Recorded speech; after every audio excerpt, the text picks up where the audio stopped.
ဒီနေ့မှာတော့ကျွန်တော်တင်းရဲ့အဆောင်ရှောက်တွေကတင်းကိုဘာတွေပြောချင်နေလဲဆိုတော့ကို one cat trolley နဲ့ကြည့်ပြပါမယ်ဒီဗီဒီယိုကိုမြင်နေဆိုရင်ဒီကြလာမယ့်ဆက်ကလေးကတင်းအတွက်ပဲဖြစ်ပါတယ်ဗျာ okay တင်းရဲ့အဆောင်ရှောက်တွေကတင်းကိုဘာတွေပြောချင်နေလဲ notice the sign. Yes, the sign you have been receiving in the heaven sent with your feathers, coins, and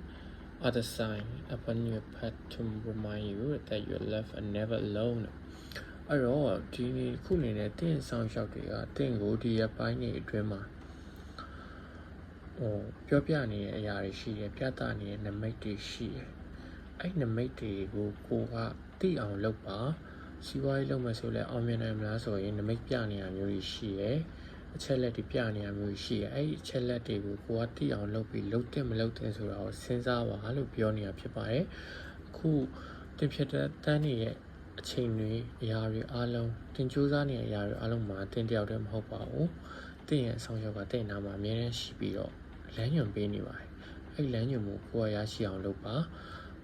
ကိုကအဲ့ဒါကိုအများနဲ့တတိပြုမိအောင်လုပ်ပါဘာလို့သူ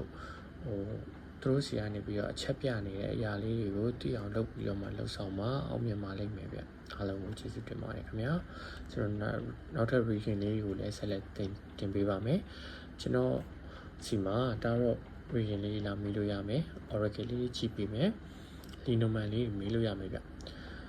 ပစ္စည်းလေးတွေဝယ်ခြင်းနဲ့ direct နဲ့ပတ်သက်တာဝယ်ခြင်းနဲ့ဆို Burmese orchid ဆိုတဲ့ page လေးမှာဝယ်လို့ရတယ်ဒီ page မှာလည်းလာဝယ်လို့ရပါတယ်ဗျ